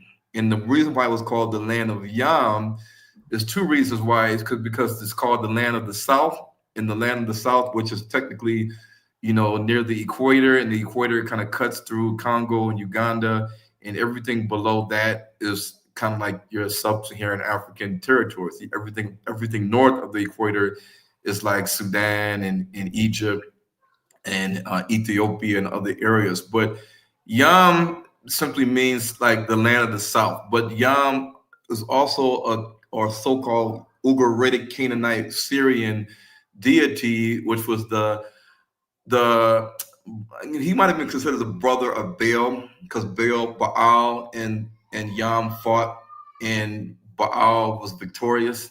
Yam was the god of the seas, the oceans, the lakes, the rivers, the streams, and the springs, because the land of Yam was a land abundant in lakes, rivers, streams, waterfalls, and springs that come from underground, busting forth out of the mountains. And so that's why they said the Canaanites or the Pygmies were the guardians of the Nile River and the primordial source of the Nile, and also the African Great Lakes, because the Albertine Nile flows from the Nile River, the White Nile, into Lake Albert, and Lake Albert is adjacent to the Congo and Uganda, and the Victoria Nile goes into Lake Victoria. So these little African pygmies that dwell in the mountains and in the valleys in these areas, they were the indigenous people of these lands. And so naturally, these pygmies could navigate on boats and water. They can climb vines. They can climb trees. They can navigate through the forest. And the forest had all these different waterways that they use. And hence the word Yam was, like I said, it was used by the Egyptians when they went in their expeditions. They ventured into the land of Yam to find pygmies, and they also went into the land of Yam to find leopards and lions and apes and monkeys and gold and precious metals and peacocks and all these things that you will not see in Egypt and Sudan. That's the reason why they took the expedition and sailed up the Nile into the heart of Central Africa, where they knew all these things were at. And so, like you said earlier, Keithus, the land of Havilah is a land that's good, that has abundance of gold. And we know that Uganda, Congo, even Zambia recently, they found gold, and people were just digging all in Zambia trying to get gold, and then sell the gold to people that want to buy the gold from them, because if they have a handful of gold pellets, then they could sell it for money if they could find somebody to buy the gold. So we know that in this particular region of Africa, there is abundance of gold, just as the Bible states that the Nile River and the other river flows through Havilah and the land of Cush. So the Canaanites are people that we have mixed with over 1,000 years, and it's evident that in our DNA that we have that, and we bear some of the features that they have. A lot of pygmies, they can grow beards, they have wide noses, they have prognathous jaws that protrude. Of course, because of their height, when we mix with the pygmies, then our average height is maybe 5'6", 5'7", 5'8", and those intermarrying with the Canaanites versus intermarrying with Egyptians and Cushites will give us variations in our height, in our skull shape, in our jaws, and our eyes, in the back of our head, and even the languages. You see that the Pygmies in Central Africa, they speak a Bantu or Ubangian language. They don't have their own particular dialect, like you would think.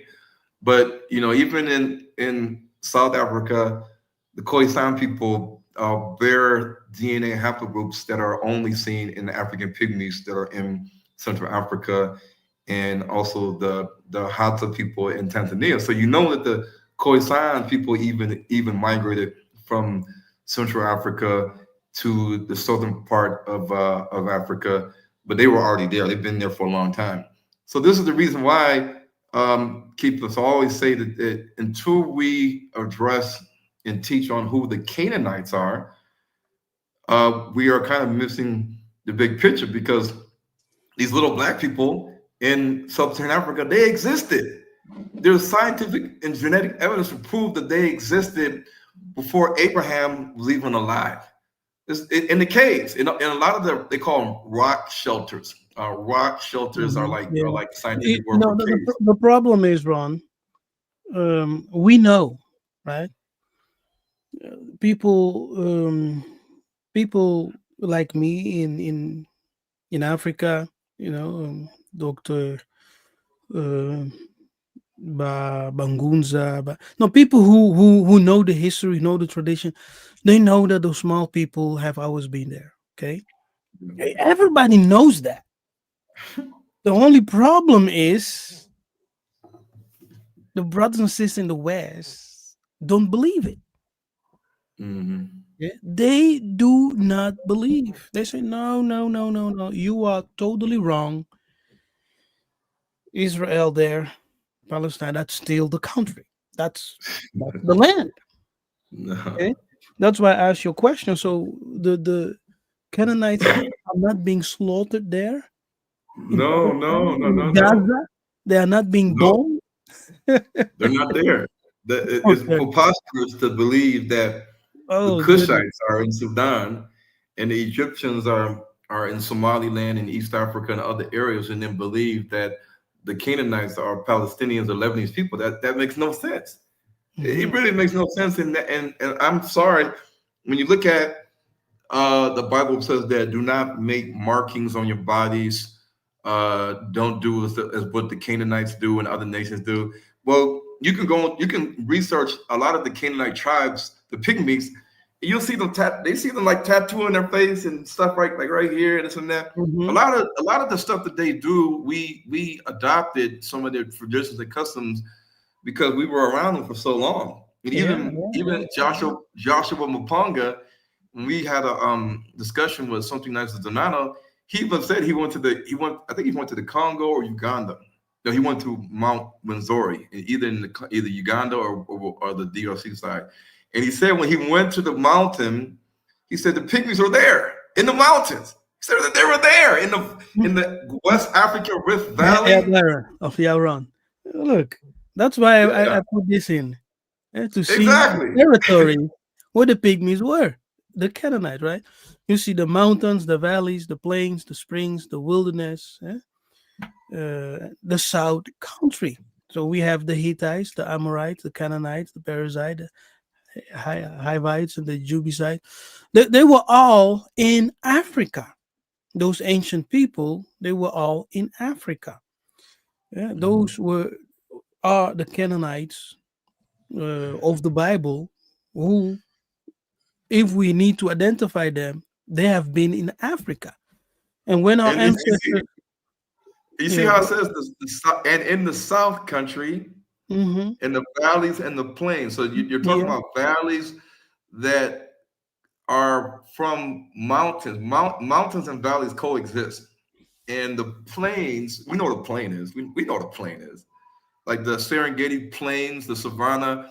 And I actually researched the springs. How do people in Africa get water? If they can't afford to drill 45 meters, 100 meters into the ground and get a borehole. How do they drink water? Here's how they drink water. And I researched this in Central Africa. Because there are so many springs in Central Africa, when people identify a spring and they see water busting out of the rock or ground, like near a mountain, there's a technique that they can use to cap that spring and develop like a reservoir and a pipe so that they can channel the water from the spring so they can always go to that pipe and turn it on and pump the water out, and then the water is coming directly from the spring from underground. Yes.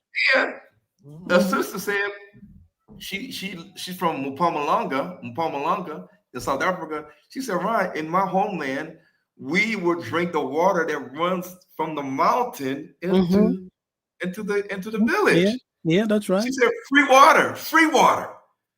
We And did she the said same thing in Banza, Congo. The same thing. Yes. And she said when you get the water from the mountains, it's going to be more clear of contamination and microbes and bacteria and fungus because you're getting it straight from the mountain. That's why they call it mountain water, spring water, ice mountain water, spring water, because all the stuff was already in the land. Israel is a desert. It's a desert. So wait, desert. So you're saying there are no mountains in Israel? There are no valleys in Israel? There are no plains, springs, wilderness? No, the South Country is not referring to the desert of Sinai. No. Yeah, it's referring to Africa, the southern Correct. part. As you're coming down the Nile, that's what's referred to south. The South Country is going from Egypt down or going up in elevation. That's the South Country. So the land of Canaan is in the south, which is down the Nile or up the Nile. Yeah. I mean, if they left Egypt and Sudan and traveled south, then naturally you would understand that the land of Canaan, including the South Country, is in sub-Saharan Africa. Because why would you have the word mountains, valleys, plains, aka savannas, springs, and the wilderness, which is uncultivated grassland? So I mean, it's all there. We just got to use our brain and use critical thinking and logic. Yeah, and the Zulu know. Yeah, the Zulu also need to know that in the tradition, the elders say they came from Umulanga, which means the from the reeds, from the Sea of Reeds. They came from the Sea of Reeds, so that refers to the Nile River. The Nile River was also called the River of Mizraim, the River of the South, Mizra, which if you spell it in Hebrew. You have the Yam portion in it that refers to the primordial ocean. According to our ancestor, that was the Nile, right? The long strip, river of the Nile, the Noon in Hebrew. Okay, the Noon. So there's a lot in tradition, in research, right? In knowledge, in geology. If you put all those together, we easily understand where the land of Canaan is. And the land of Canaan is exactly where you find all the natural wealth in the soil. Everything is there. Why? Because that's the land, what the Bible calls the glory of all the earth. The glory of all the earth. That's to say that everything glorious is there. We have oil, we have lithium, we have silver, we have zinc, we have all the precious diamonds and precious stones, we have cobalt, you name it, it's in Africa. Yeah. It's in Africa. So how can God, like Ron already said and stressed, how can the Most High say, I will give you the fatness of the earth, and then you get a land that is barren, that doesn't have anything? They don't even have water there. The Israelites, they say, well, the land of Canaan is supposed to be barren and desolate. So if that's the case, then how in the world can the nations of Gog and Magog and Meshach and Tubal and Gomer and Togarmah and Persia, how can they plunder, loot, and steal from a land there's nobody there? I mean, if nobody's there, who do they have to? Who do they have to put up a fight with? Who do they have to coerce? Who do they have? The Bible even says they're going to prey on the people. Prey on the people living in unwalled villages, dwelling in peace, rest, and safety in the midst of the land. So how can these why does Gog and Magog need an army if they're coming into a land where nobody's there? It's desolate. There's nobody there. Why would we need an army to take from a land that has nothing? There's nothing, nobody there. But no, the Bible is letting us know that the land of Canaan has everything there, and the people that are there are the Israelites. And Gog and Magog have to bring their people and their army because they're going to have to find a way to exploit, loot, plunder, and prey upon the people so that they can take the land, the raw materials like the oil, the natural gas, the timber, the silver, the gold, the iridium. They have to secure their interests with political, economic, and military ties with the governments of Africa. That's why these governments, like Russia, they'll sign a memorandum of understanding with Venezuela, saying we will support you militarily, economically, and politically. So don't worry if the United States and Trump tries to invade you guys and fight the cartel. Just give us a call. If it gets out of hand, Russia, we're coming in. And if the Russians and the Chinese have vested interest in Africa, in the Portuguese and the Arabs and the Jews, then they're not going to let another nation come and take their prized possession and their vested interest. So they're going to protect and have alliances or try to form alliances militarily, politically, or economically to be able to take and continue to take, exploit, prey upon the people with these mechanisms. Remember, military, economically, politically, and religiously. This is how these other nations are intertwined with the governments of African countries and are able to do the okie doke with the Bantu people and their land.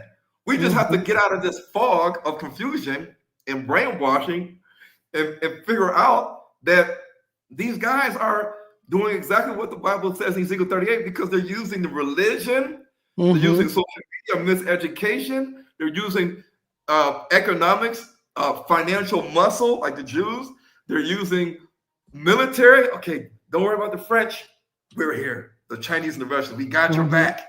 But you know, I look at it from many angles. And I talked to an Uber driver the other day, and he said to me, Ron, he said, we are confused. He said, that's why we are constantly at the bottom in South Africa. And he said, you're right, Ron. He said, there are 3 million Ukrainians and Jewish undocumented illegals in the Western Cape. In South Africa, that's crazy. Yes, and a brother from Home Affairs said that they have calculated to believe that there's 27 million undocumented immigrants in South Africa, meaning that the real total population of South Africa is not 60 million, it's like 97 million because he said everybody's here. The Somalians, the Ethiopians, Eritreans, the Afghanistan, Pakistan, Russia, China, the Arabs, the Jews, the Europeans, they're all here. They're all coming into Africa. And you already know, I saw a lady with an Angolan passport. And I said, I heard Angola, I tell people all the time, I heard Angola is a place for business. Like people are going there to make money. And they all said, yes, look at the coastline of the Atlantic Ocean, all that beachfront property, all that good land, do you think that these other nations are going to look past that? And last thing I want to tell you guys, I was in the car with a realtor the other day, and the realtor, his father is Zulu, his mother is Venda. He said, Ron, he said, you know who's on the scene now getting land in South Africa? I said, who? He said, the Russians. I said, really? He said, yes. He said, you know what we do? He said, the Russians, the oligarchs and the billionaires and millionaires, a lot of them are Jewish. He said, they call us and they want a catalog of all the freehold land that is for sale in South Africa. So they don't care if it's 100 acres and it's sitting near a mountain and there's gazelles and ostriches and zebras and warthogs and leopards. They don't care if it says that in the listing. They don't care where it's at in South Africa. They just want us to send them a catalog of all the land for sale in South Africa, all of South Africa. And when the Russian millionaires and billionaires like something, they book a flight, they fly into Joburg, and they go see the land, and they pay cash deal. They say, well, how much does it cost? We'll wire it tomorrow. And they are willing to pay over the asking price for the land. So all the Europeans that have land in South Africa, that they're trying to get rid of their land because they say it's not safe here, that we're getting broken into, we're getting robbed, we're getting killed. They say, we don't want this land no more. We're done with it. Take it off our hands. If it's 10 million, if they want 10 million rands, the Russians say, I'll wire it tomorrow. He said that the Chinese, they will do their research, their due diligence, and they'll say, okay, so 10 years ago, you bought this land for 800,000 rands, which is like $50,000 or like something like that. But you're now asking for 3 to 4 million rands. The Chinese will say, we shouldn't have to pay you 4 million rands when you bought this property 10 years ago for 800,000 rands. Can we cut a deal? Can we give you less money? And a lot of the owners that are black, they'll say, no, my land is worth 3 million rands. You guys want to pay me 800,000 rands because you looked it up and said, I paid for the land 10 years ago and it cost 800,000. You guys are trying to get over. You guys are trying to be slick and get the land out of coercion. You see, you can kind of take land by coercion. You can trick people. And he said that the Chinese, if they can coerce you into a land deal where they can get the land for dirt cheap, they will present the money. It will say, we can borrow your money overnight and you give up your land. And we know you want 4 million rands, but we can give you 3 million rands right now, today, tomorrow. And people are like, we've been sitting on this land for half a year. We don't know if anyone's going to buy it. They think people are broke. And they say, oh, you know what? Forget it. Just go ahead and take it. And the Chinese and the Russians and the Arabs and all these other nations, they're coming into Africa in many countries, even Zimbabwe, and they're buying up all the arable land. If they can't buy it, you know what they do? They lease it. They don't care. Sign a 100-year lease. Let's go. And we're going to use this land for whatever we want to do with it. And the Bible says this is going to happen. It says this in Ezekiel 38. But we, the Bantu, we don't realize what's happening right before our eyes. We don't realize this. No, it's sad, man. It's sad. You made me very sad, Ron. I recorded it. You made me so sad. I was in the car. I said, can I record you saying this? He said, absolutely. So I held my phone and I recorded him on video. The realtor, he said, Ron, the last people on the scene to take from Africa, he said, are the Russians. The Chinese been doing it. The Europeans been doing it. The Jews, they got land. He said, we already know they got land. He said, the newcomers on the scene. He said, the Indians got land. He said, the newcomers on the scene. He said, the Russians are here now. And they're standing in line and they're coming with money and they're getting land and they're doing big things. Are those Jewish Russians? They're Jewish Russians and regular Russians. So at the end of the day, they're not really Israelites, but like I said in the movie Hebrews to Negroes 3, Sound the Alarm, and that's why I asked Bishop Nathaniel, I said, who are the descendants? If Esau is the white race, all the white races, Russia, Ukraine, the Caucasus Mountain region, the white Arabs, the Europeans in Europe, Europeans in America, Europeans in Australia, and the Chinese are Ammon, Moab. I said, then who are the descendants of Gomer, Magog, Meshach, Tubal, Togarmah? We're not talking about Javan, Greece. We're not talking about Kittim, Rome. We're talking about the other sons of Japhet that nobody's talking about. Who are they today? Because they are supposed to, according to Ezekiel 38, supposed to be plundering and looting the land of Canaan. And when I read the Ezekiel 30, I said, it says that these other nations are going to prey upon the people. Prey upon the people like a lion preys on its prey, or a thief. A thief will sit outside your land and he'll just look and have a binoculars. He say, okay, Ron leaves at 8 o'clock in the morning, go to work. He doesn't come home till 7 o'clock. Man, so these guys are playing Ocean 11 with us. Yes. He said, they say, Ron, go to bed. Ron cuts his lights off at 11 o'clock at night, and he's out. And you know what they do? Even in South Africa, they know when you go to bed at night, that they can cut the electric fence. They can spray a gas into your house. I don't know how they do it, so that the gas gets into your house. And while you're sleeping at night with your door locked in your bedroom, so that so the might can come in your bedroom while you're sleeping and just kill you. They have to get through the door. While you're sleeping in the house, the gas gets into the house and it knocks you out, so that they could be in your house having a party, they could be drinking, they could be chilling, watching TV, they could be stealing your stuff. And when you wake up in the morning, all your stuff is gone.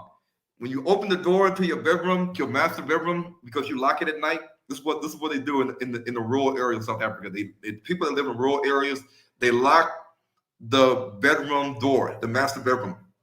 And when they open the master bedroom door in the morning, their whole house is cleaned out.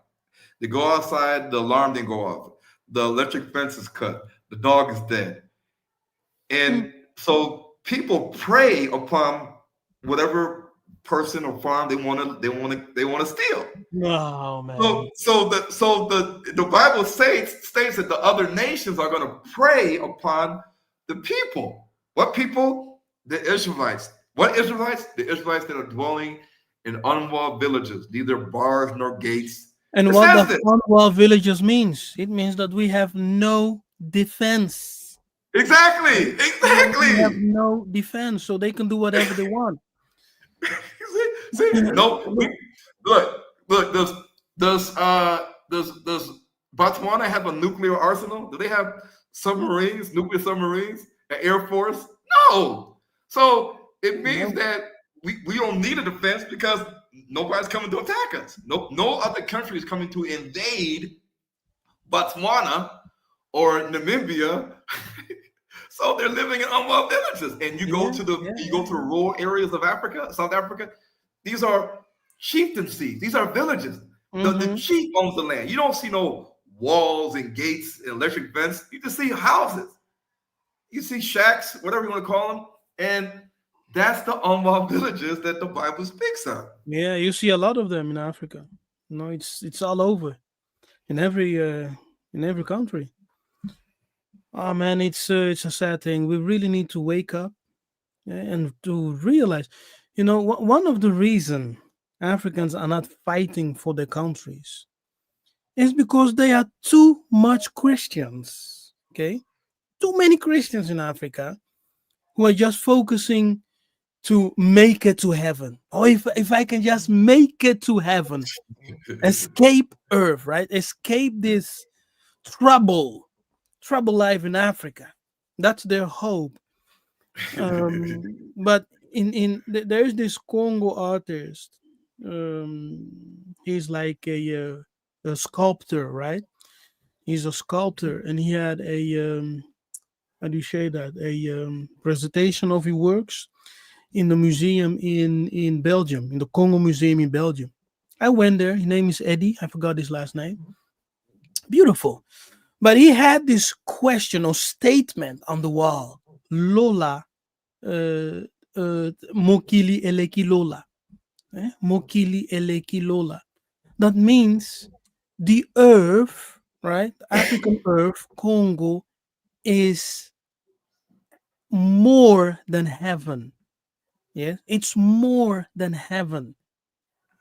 The African country was heaven for our ancestors. Literally, it was heaven for ancestors. Now, with European colonization, everything, neocolonial, everything that happened to us, Christianity has been teaching us, oh, you know what? Don't worry about the state of your country. Don't worry about that we stealing all your resources. Don't worry about that you poor. Just make sure to make it to heaven. That same sentiment is being taught by Hebrew Israelites when they say, don't worry about Africa. You're just scattered here. Make sure to make it back to Palestine. When we come to the understanding that the promised land is the ancient empire of Congo, it is sub-Saharan Africa, where the Bantu people are dwelling today. Its capital, Central Africa, Mbanza, Congo. When we come to that realization and we embrace that heritage, that's when we will really walk in our identity and start fighting back. The reason we're not fighting back is because we are destroyed people.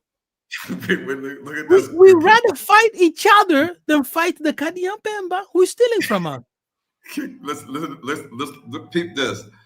You know, we have the circle of life, like the Lion King. Well, when you look at the circle of death, black people in Africa, we go to work for the Gentiles. We work and spend all our hours, and then we get a paycheck. We get paid monthly, once a month. In South Africa, you pay once a month. You get the paycheck. You go home during the week, and when you get up work, you go to Pick and Pay. You go to Checkers. You go to ShopRite. You go to Woolworths. Who owns these grocery stores? The Jews. You go home, you get on Netflix, you get on Showmax, you get on Amazon, you get on YouTube, you get on Facebook, you get on Twitter and TikTok. They control all, even BT. BT is not owned by black people, it's owned by the Ashkenazi Jews, the Redstone family, Paramount Global. We look at our entertainment and we're clicking, we're streaming. The Gentiles own that. They shadow ban and censor and block my channel and your channel so people can't see what we're doing. Then when Sunday hits, we go to church and we give our money we earned from slaving for the Gentiles. We give it to the white pastors in these churches, and then the white pastors take this money and they donate it to Israel because that's the Holy Land. So the circle of death continues Monday through Sunday as long as we are in there. And then during the week, we send our kids to the American International School, the Cambridge School, the British school system that the Gentiles own. The Gentiles own the school systems. They have the curriculum, the Cambridge curriculum, the Oxford curriculum, the American International School of Johannesburg. And so from the school to the work to the church to the entertainment, we're giving it to them, and we're steadily oppressed. It's a circle of death. And the only way out of it is to wait to take off the scales off our eyes and to see how we're basically like hamsters running around. We gotta wake up, guys. Really. That's a good analogy. We need to break the circle. Stop being a hamster. Okay. So it was actually Mabele Elekilola. Yes, Mabele Elekilola. The earth is brighter than paradise. That's what he said. Now, it was there in Belgium Museum. It's a beautiful museum. It's a Congo Belgium museum. Everything there is Congo, right? Everything they have there is from Congo. And with his, how do you call it? Let me talk of it. Anyway, with his presentation, he displayed the fallen state of Congo, right? The fallen state of the Bantu, because his message is, we are the angels. Yes. How have the angels, the children of God, fallen? Yeah, wings broken off, naked, misery, suffering. What happened? That's his message. And here, But and this is in. Keep us. It's a known fact. John Claude Van Damme is a Belgian. He's a Belgian origin. Nah, stop it, man. Do you know that he got I know where you're citizenship? going. I know. He got citizenship in I the know. Congo simply because he's a Belgian origin. But No, I can get a DNA test. Because he's Jean Claude Van Damme. Exactly. But we can get our DNA test. It can say Congo. We can't say, hey, my DNA test says Congo. Can I get citizenship? Nah. Nah. It's not that easy for us, Black Americans. It's crazy. Bro, do you know who this is on the picture? Yeah, I'm pointing. No. This is Simon Kimbangu when he was a young man, right? Yes, so this Simon Kimbangu in Belgium Museum of Congo, right? Right there. Oh, wait. And they call him the Congo prophet. Yes, he was a prophet. And here, so he wasn't a nobody for them. No. Do you put a nobody in a museum? Nope. I don't think so. You must be somebody significant to be in their museum. But anyway, here, look what they write here on the bottom. This is in the Belgium Congo Museum. At the bottom, they have written Dieu le Créateur. Dieu le Créateur. With a black man and with birds surrounding him. Dieu le Créateur. So it's saying God the Creator. Yeah. Sima Kimbangu. Yeah. Sima Kimbangu Arts. Mm-hmm. So Simon Kimbangu was considered a. Some say he was John the Baptist, right? One who came to announce the arrival of Simon Toko. Some say he was the manifestation of God on earth. There are many people, many things people say. But it's very intriguing to know that in the Belgium Museum, they have this picture of a black man from Congo, yes, who is called Dieu le Créateur, and with the name Simo Kimbangu. That's something. Yeah, and here we see that the majority of the Bantu came from the Empire of Congo. In IOIC, they failed to have anybody from the Congo or Angola on the 12 tribes chart. Mm-hmm. And they're researchers. They're researchers. Yeah, but look at that. Look at that. So you see, how can you be a large organization with all these researchers, in the 12 tribes chart of Africa video? Angola's not there. Congo's not there. What? Mm-hmm. Look at this. Look at this. This is the slave trade. The slave trades. The American Negroes come from Central Africa. So if we are Judah, then why not Congo? Say exactly? Why is not Congo on there for Judah and Angola for Judah? Why are they not there when looking at this slave trade map? Yeah, it's ridiculous. If you consider yourself Israelite, right? In the West, you are Black American. Let me make this statement: all Bantus are the biblical Israelites. All Bantus are Banakongo. Now, when we say Banakongo, we are not referring to the children of the geographic place of Congo, because Congo, a Congo, ne Congo, it's also the name for God. So when we say you are Mwana Congo, all of us, we are Bana Congo, we are literally saying we are the children of God.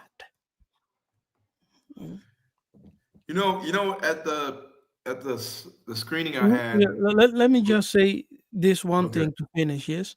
And the ark that Ron and I talked about in previous broadcast, the Ark of the Covenant, is also known by the Paleo Hebrew A Congo.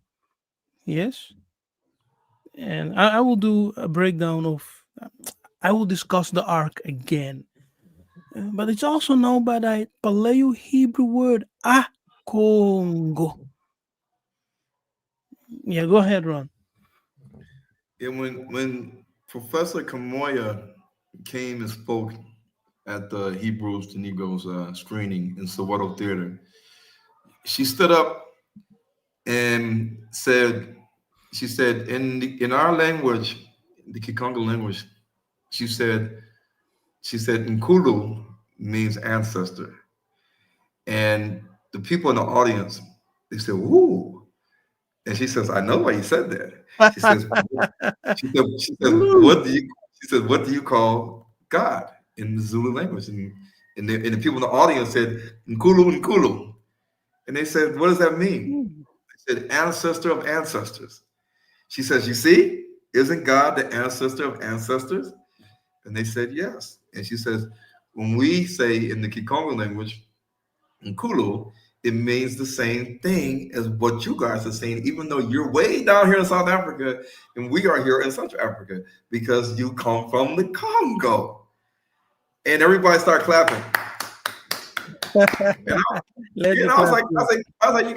you guys start paying attention. Like, Yeah, stop yeah, yeah, yeah. saying that you were already here. You're not from up there. No, that's a lie. It's a lie. You know where you come from. And you have to ask yourself, if we came from the Congo, how long were we there?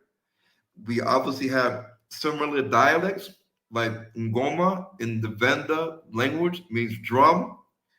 It means the same thing in Swahili, the same thing in Kikongo. So the, Ngoma. the dialects are still there. So how long did you stay in the Congo, and when did you leave the Congo? And what is significant about the Congo that they don't want you to know your history? Yeah. Yeah, these are wonderful informations, revelations, and these are the kind of conversations that we need to have more. And I'm asking all of you who have been with us from beginning to start, promote these kinds of content. Okay, promote it, bring it under attention. Your family members, friends, colleagues, anyone who is following the Hebrew Israelite teachings, who believe they are part of the Israelite family, bring it under their attention, because we need more people on our end. Okay? Because we need to come to the understanding that Africa is our inheritance. Okay? Inheritance.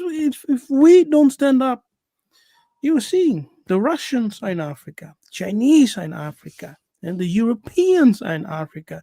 The Turks also want a pie of Africa. Everybody's coming to Africa except those whom Africa belongs to. Because we still believe in the American dream. We still believe in the European dream. We believe in anybody's dream except Africa. Except the land of promise, the land of Canaan. There's a brother here from he's here from Europe. He went back to he went to United Kingdom, and he said no, I'm not staying here. After being in South Africa, he said Europe was like death. He said it's depressing. He says no life there. He said I'll be a fool to be African descent and want to live in Europe until I die. He said no, right? He said, are you crazy? Europe? Man, Africa's where it's at. Yeah, that's right. Europe is depressing, man. Especially, in the summer it's all right, it's okay. But the winters, man, so depressing. A lot of people kill themselves. The winter's very depressing here. It's not nice. Like you're living in hell. Okay, it's like living in hell. So that's the reason, my brothers and sisters, we are commanded to get out, to flee Babylon, to escape. It's biblical. But how will you escape, and where will you escape to if you are not prepared? Where will you go? What will you do? Now, we are putting things in order. We are building the very first Angola diaspora community. I know Ron is doing the same in South Africa, and you are also in Botswana. Botswana, right? But Mm, yeah, but mm. a lot of African Americans, they say, nah, I want to go Burkina Faso. I'm like, guys, come on, Burkina guys. Faso. Yeah, I've heard that. Burkina Faso. I'm like, girl, I'm going to Burkina Faso. I'm like, what you going to do there, man? What are you? It's better for you to come to Angola. Okay, come to Angola. Let's build together there. There's a lot to do there. You know how many Europeans are going to Angola now because Angola is becoming the new South Africa, right? In Yes. terms of in investment opportunities. Yeah, a They're lot not, of people, you, Chinese, Russian, all those people you named that are in South Africa, they're going to Angola now. they're not going to live in Burkina Faso? No, I don't think so. I don't think so, brother. Where Al Burkina Qaeda? Faso, Al Traore, Qaeda? it's Yeah. okay. He's fighting for his people. He's doing good, but that's not the place for us to go. Yeah, that's not. And so, if you're interested in what we're doing, if you're interested in the community, you want to be prepared. You're taking heed to the prophetic warning. Yeah, get out, be prepared, put things in order. Join us. Email me at info@angolainvestmentgroup.com. Yeah, I repeat, info@angolainvestmentgroup.com. Join us. Very soon, I will organize a Zoom conference where we will show you all the updates. We'll show you the land. We show you the experience that our brothers and sisters had who joined us with this previous trip. Yes, we'll show you the update of all the designs. Very beautiful, very, very, very, very beautiful. You will like it. I'm sure you will enjoy it. And we need to work together. Our vision is not just to have a place for diaspora where we can go as we are fleeing the West, right? Because we need to leave the West behind. No, Kimbangu was very clear. The Most High is very clear. We need to rebuild. We need to be rebuilt Zion. So to rebuild, we are also putting businesses, right? We are building businesses in Angola. Now, I cannot build all the businesses. We need to do it together. So we also encourage you to join with us and to establish several type of businesses in any market, right? That's what we need to do. In that way, we have a place to go, we have a way to have a living, and we provide job, right, for the local. They can work, they can have income, provide for the families, they can develop, and that's what we need. Angola has a lot of youth who are longing for an opportunity to work, to grow, to develop. We have accumulated so much knowledge, experience, you know, um, we know how to set things up and how to build organizations. So we need you. You need to listen to the prophecy, take heed what is written, and let's do this together. If you want to come to Angola, you know where to find me. If you are interested in South Africa or Botswana, where Yaya Ron Dalton Jr. is, where can they email you?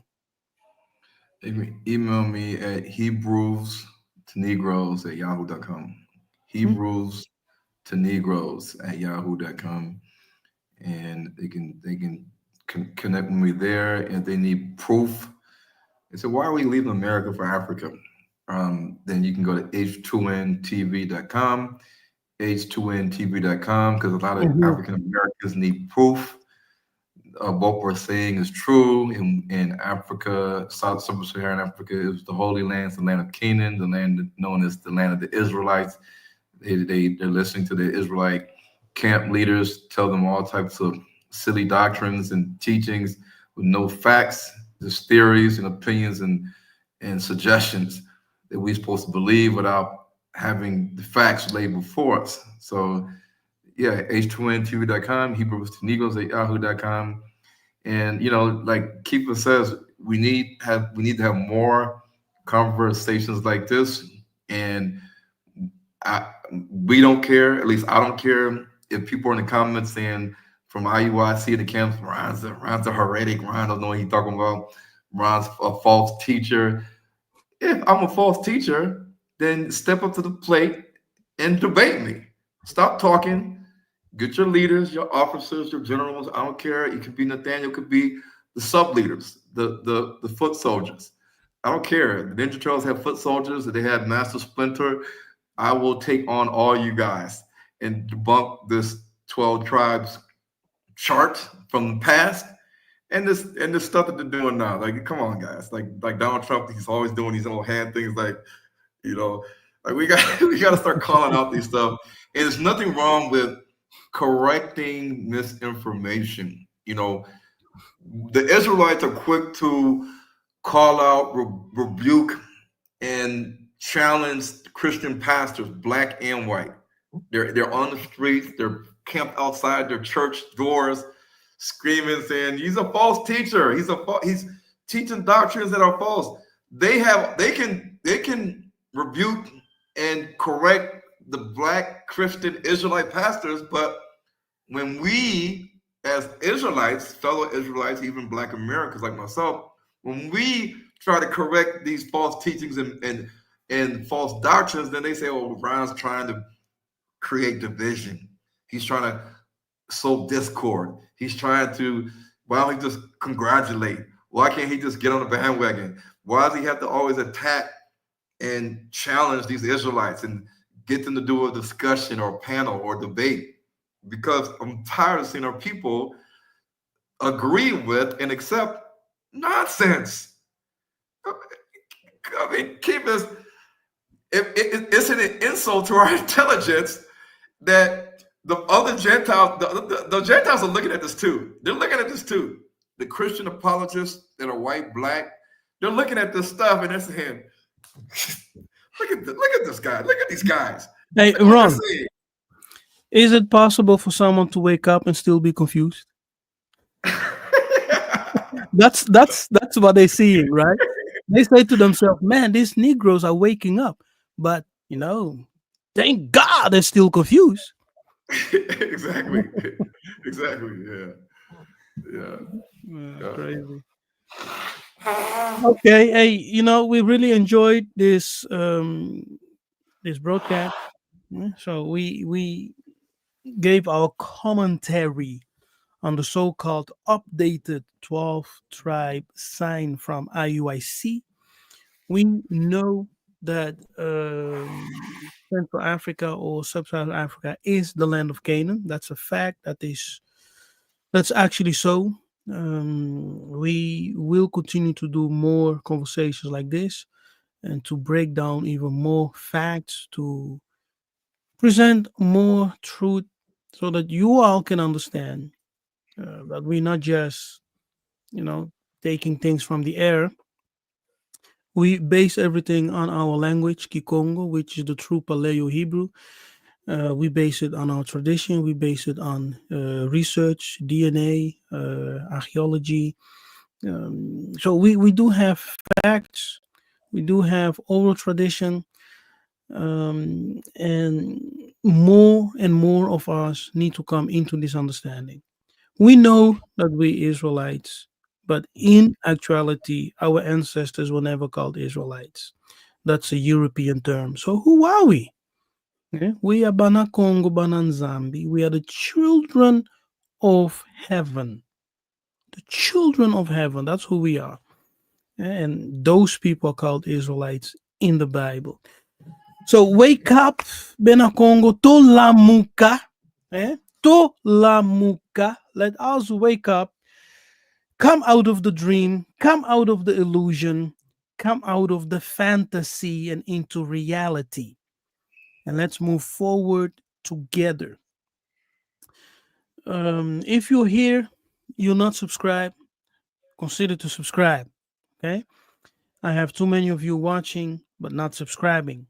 If you have been here, you're coming back for more and more. Subscribe, help the brother out, and let us reach more people together.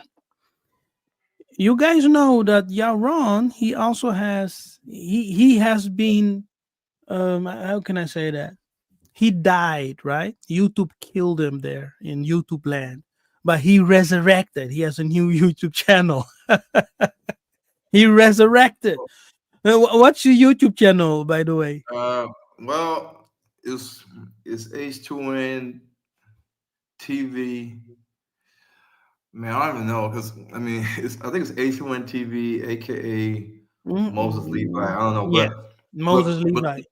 the latest that the last two videos I did on can we trust Israelite teachers or whatever or teachings? I got two strikes, and Two they gave me strikes. two strikes, community What? guideline strikes, and then they gave me the timestamp, and I played the timestamp. I said, what is this? I said, this is not a community guideline strike, but they're doing the same thing they did back 2 to 3 years ago. They're getting ready to give me that third strike to where they can take Oh down my channel again. So man. you guys, they don't want me on YouTube. So I barely Yeah. post videos on YouTube. Barely post videos on YouTube.